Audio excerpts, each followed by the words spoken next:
2 muaj pas heqjes së marzhës, çmimet e disa produkteve janë rritur për 10 deri 20%. Inspektorët vazhdojnë me kontrollet. Ministri i Transformimit Digital paralajmëroi regjistrim në vitin 2026, thotë se ka dhe grupe pune. Partitë shqiptare vazhdojnë me akuzat. Të hënën dhe të martën në Shkup mbahet samiti nivelit të lartë mes liderëve të Bashkimit Evropian dhe vendeve të Ballkanit Perëndimor. Ankthi dhe depresioni godasin të rinj, çdo i shtati ka probleme. Psikologja Hafsa Nesiri thotë se duhet të dëgjojmë më shumë dhe të gjykojmë më pak.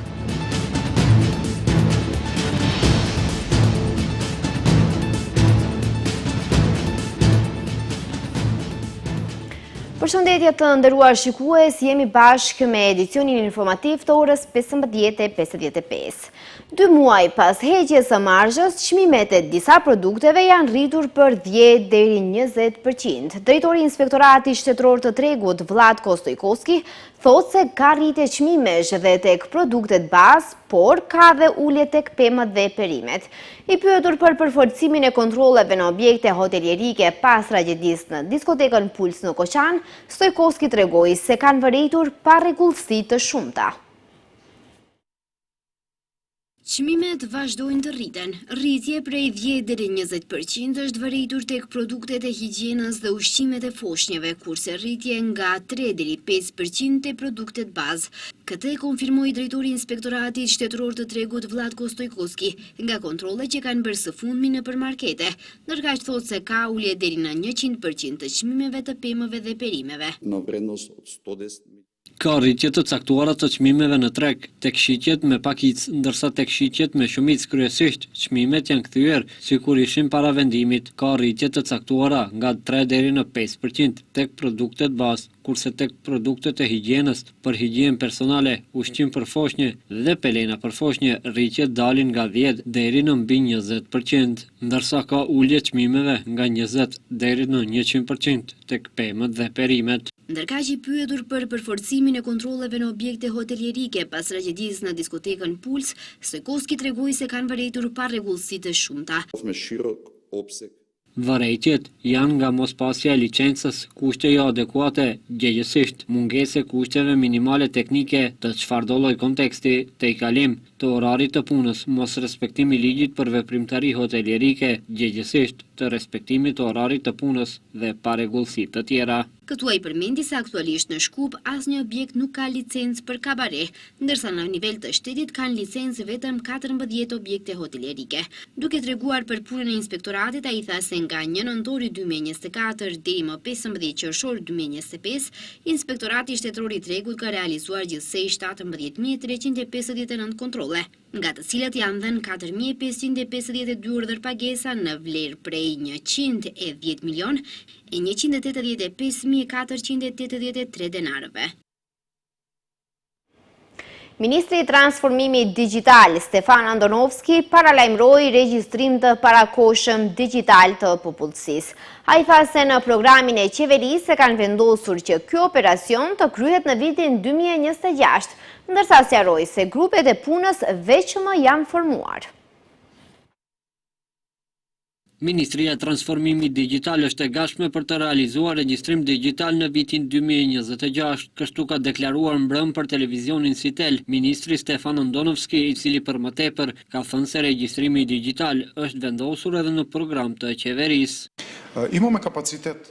Kemi kapacitet për realizim të regjistrimit digital. Këtë e di shumë mirë kryeministri, prandaj edhe në programin e qeverisë ne kemi vendosur regjistrim digital popullsisë në vitin 2026, duke qenë vetëdijshëm për mangësitë e regjistrimit që është zbatuar tek ne, për cilin edhe kemi alarmuar.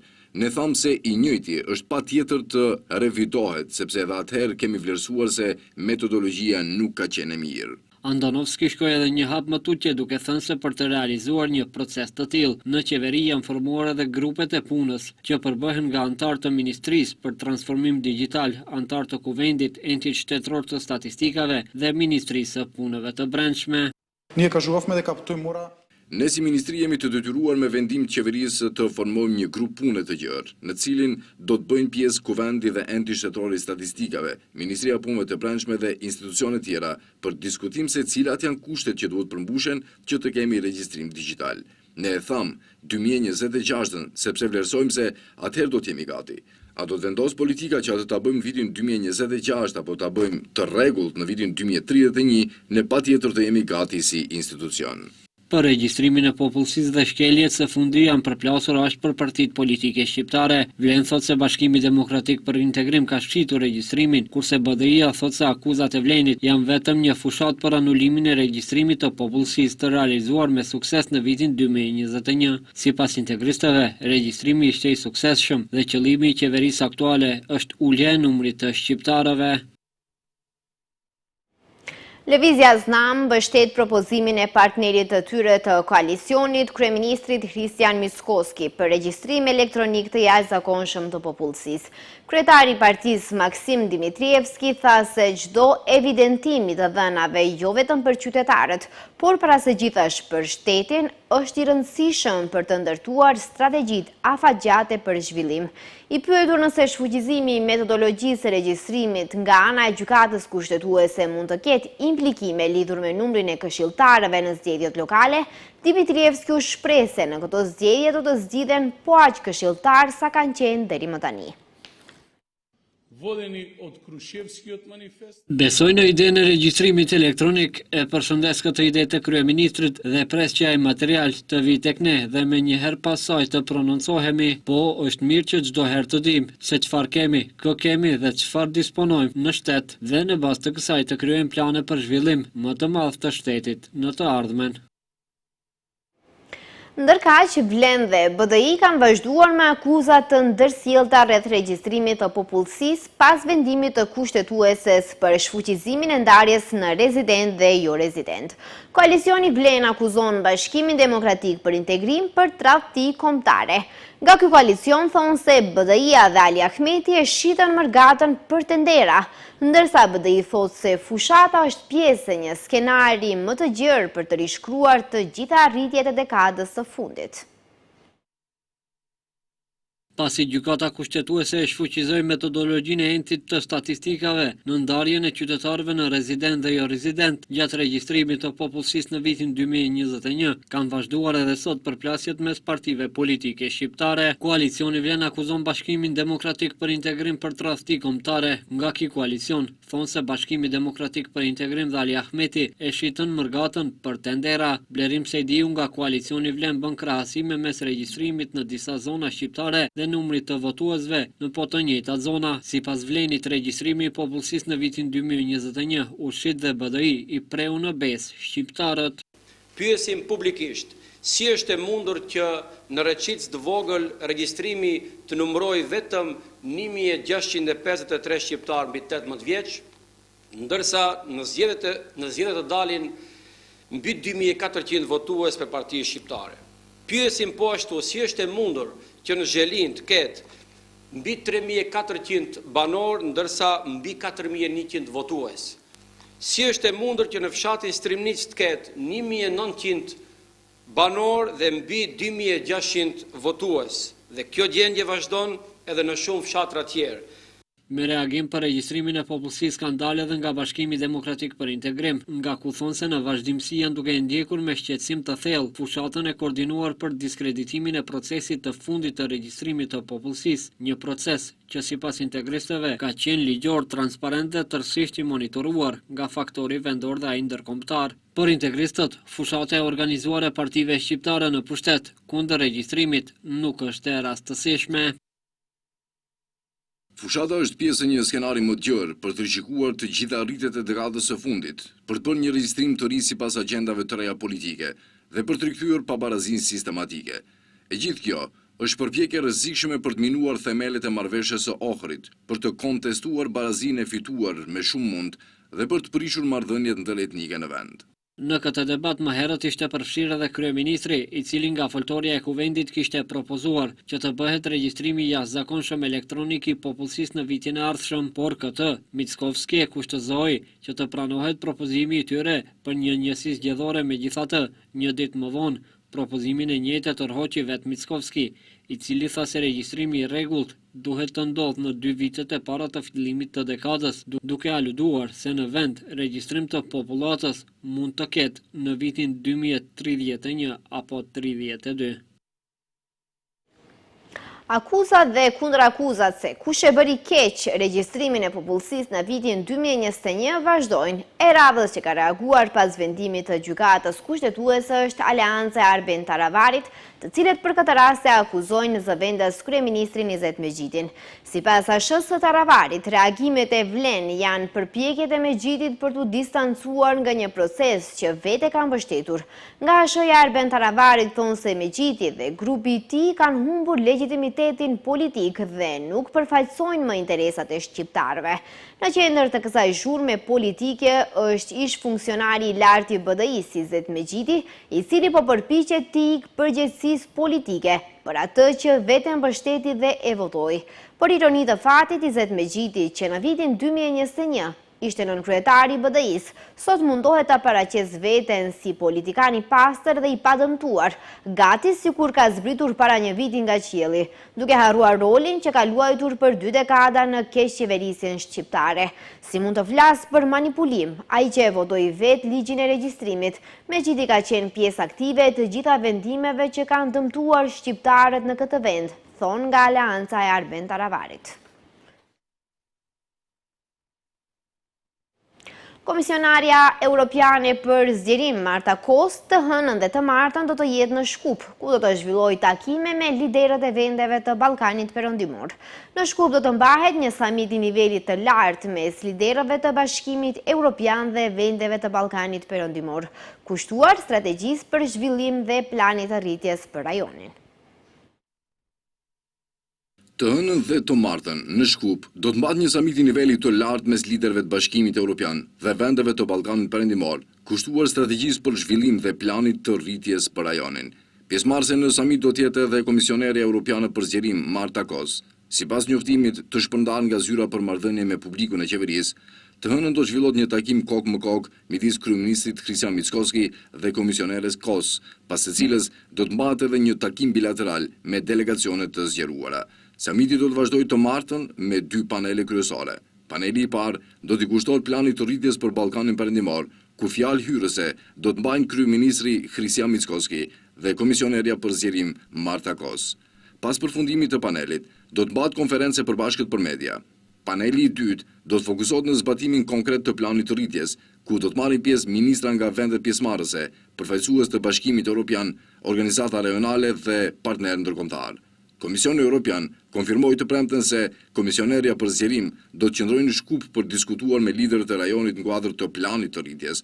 Përveç kryeministrit Mickovski, në takim do të marrin pjesë edhe liderët e Shqipërisë, Bosnjë-Hercegovinës, Kosovës, Serbisë dhe Malit të Zi. Ankthi dhe depresioni nuk njohin mosh, por tek të rinjt godasin më thellë. Shëndeti mendor është një nga temat më të ndjeshme dhe më të rëndësishme, ndërsa mungesa e edukimit emocional, dialogu me familjen dhe ekspozimi i shumtë i rrjeteve sociale janë shkaktarët që dëmtojnë shëndetin mendor. Psikologja Hafsa Neziri thotë se vetëm me një qasje të përbashkët mes familjes, shoqërisë dhe profesionistëve mund të krijojmë një mburojtje të vërtetë për shëndetin mendor të të rinjve. Në një kohë ku ritmi i jetës rritet çdo ditë, buzëqeshjet që shpesh duken në rrjetet sociale shehin ndjenja të ankthit, vetmisë dhe lodhjes emocionale. Gjendja e shëndetit mendor tek të rinjët po kthehet në një temë që nuk mund të heshtet më. Ankthi dhe depresioni nuk njohin mosh, por tek të rinjët godasin më thellë. Psikologja Hafsa Neziri sqaroi për televizionin Shenja se ka rritje të dukshme të rasteve dhe se 1 në 7 të rinj në botë vuajnë nga çrregullimet e shëndetit mendor. Ajo cek se mungesa e edukimit emocional, dialogu me familje dhe ekspozimi i shumtë i rrjeteve sociale mund të jenë shkaktar që dëmtojnë shëndetin mendor. Psikologja thotë se familja dhe arsimi kanë një rol të rëndësishëm që mund t'i ndihmojnë të rinjve të ndjehen më të sigurt për të kërkuar ndihmë tek qendrat psikologjike ose tek ata. Shëndeti mendor është nga temat më të ndjeshme dhe më të rëndësishme sot, si profesionistët dhe si shoqëri, përgjegjësia është më e madhe, ne duhet të dëgjojmë më shumë, duhet të gjykojmë më pak. Po ka një rritje të dukshme të rasteve dhe kjo është e dokumentuar Sipas organizatës botërore të shëndetësisë, 1 në 7 të rinj në botë vuajnë nga çrregullimet e shëndetit mendor dhe këto shifra janë rritur ndjeshëm pas pandemisë. Janë rritur ndjeshëm ndjesitë e ankthit të gjeneralizuar, depresionit, vështirësive të vetëvlerësimit. Kjo nuk është vetëm një statistikë, kuptohet, është një realitet emocional që ndikon në mirëqenien e të rinjve. Psikologja Neziri thekson se rrjetet sociale kanë një ndikim të madh emocional. Nga njëra anë, ato krijojnë hapësira për krijimtari, kurse nga ana tjetër presioni për të qenë gjithmonë në nivel e krijon një ndjesi pa mjaftueshmërie vlerësimi. Nëpërmjet pëlqimeve dhe ndjeksave e ul vetë vlerësimin dhe krijon pasiguri. Ndërkaq, ajo cek se shenjat e hershme që prindërit duhet të njohin nuk janë gjithmonë me fjalë, por edhe me sjellje, si mungesa e të ushqyerit, mungesa e gjumit, tërheqja nga mjediset familjare dhe shoqërore, ashtu dhe humbja e interesit për gjërat që dikur ka pasur interes. Nuk duhet të presim që fëmijët të kërkojnë ndihmë. Duhet të bëjmë neve vendi që ato vinë tek neve pa frikë dhe pa turp. Vëmendja ndaj detajeve të përditshme tregon shumë. Gjithçka nis me një marrëdhënie të sigurt dhe të mirëpritur. Prindrit duhet të krijojnë hapësira ku ndjenjat nuk minimizohen, por mirëpriten. Shpeshherë është e rëndësishme që ato të ndjehen të kuptuar, të dëgjuar. Psikologja thot se shëndeti mendor nuk duhet parë si sekondar, sepse ai është themeli për gjithçka tjetër dhe se një iri i cili ndjehet dhe dëgjohet sot do të jetë një i rritur i qëndrueshëm dhe me vetë besim të lartë. Ai u bën thirrje që të dëgjojmë, të shohim dhe të ndjejmë më shumë që të kemi një të ardhme më të mirë.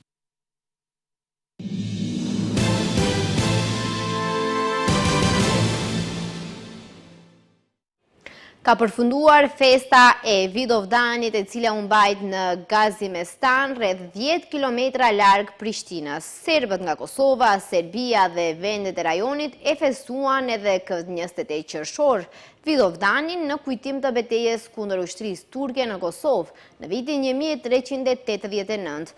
Pas përfundimit të kremtimit ka pasur thirrje nacionaliste. Kosova është Serbi. Pas këtyre thirrjeve, policia ka shoqëruar shtetet serb për shkak të thirrjeve nacionaliste. Përveç policisë së Kosovës, në terren ishin edhe pjesëtar të njësisë speciale, si përfaqësues të KFOR-it e ULEKS-it, të cilët kanë monitoruar këtë ngjarje.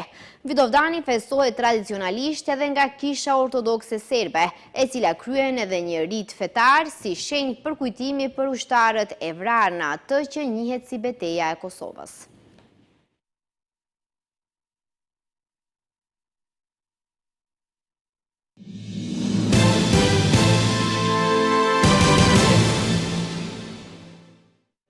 Ministri turk i punëve të jashtme, Hakan Fidan, ka theksuar nevojën për një marrëveshje midis Iranit dhe SBA-s, pasi të dyja kanë vullnetin për t'u angazhuar në negociata pas një periudhe sulme shajrore dhe tensionesh të larta transmeton Anadolu.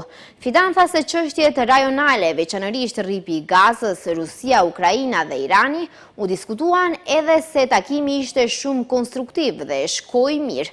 Lidhur me konfliktin që filloi me sulmet e dhunshme të Izraelit ndaj Iranit, Fidan tha: "Si që dini, ne bashk po ndjekim nga afër dhe jemi të përfshirë në të gjitha zhvillimet në rajon, shumicën e kohës si ndërmjetësës, sepse është në interesin tonë dhe në interes të rajonit tonë që luftrat të mos shpërthejnë dhe ato ekzistuese të marrin fund." Në përgjigje të pyetjeve lidhur me kapacitetin bërthamor iranian, Fidan tha se çështja bërthamore është vetëm një aspekt i procesit të vazhdueshëm midis Izraelit dhe Iranit, pasi sipas tij ka faktorë të tjerë të përfshirë. Presidenti i SBA-s Donald Trump ka deklaruar se një armpushim në rripin e Gazës do të arrihet së shpejti. Mendoj se është afër, u tha Trump gazetarëve në zyrën ovale kur u pyet se sa afër është administrata e tij me një marrëveshje për sa i përket një armpushimi në Gaza. Sapo fola me disa nga njerëzit e përfshirë, mendojmë se brenda javës së ardhshme do të arrijmë një armpushim, tha Trump. Presidenti amerikan theksoi se një situatë e tmerrshme po ndodh në Gaza. Deri më tani, më shumë se 56.412 palestinezë janë vrarë në luftën e Izraelit, që nga tetori i vitit 2023. Ministria e Shëndetësisë me bazë në Gaza njoftoi se 81 trupa u sollën në spitale në 24 orët e fundit, ndërsa 422 palestinezë u plagosën nga sulmet izraelite, duke e quar numrin e përgjithshëm të plagosurve në 133.054.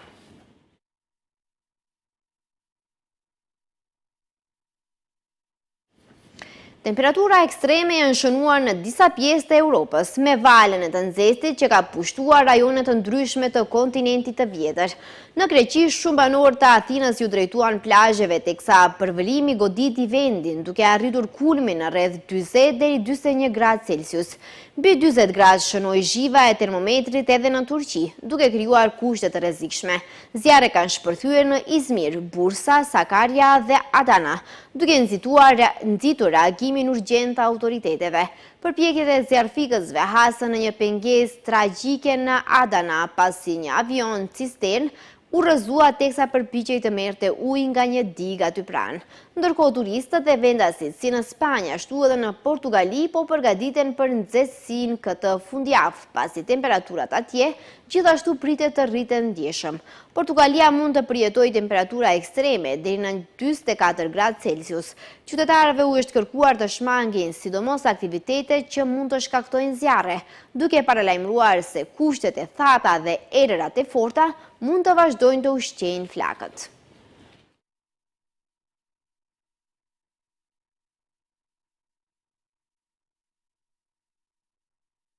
Shikues të nderuar, kjo ishte e gjitha, ndërsa bashkë do të shihemi në edicionin qendror të lajmeve. Deri atëherë, mirupafshim.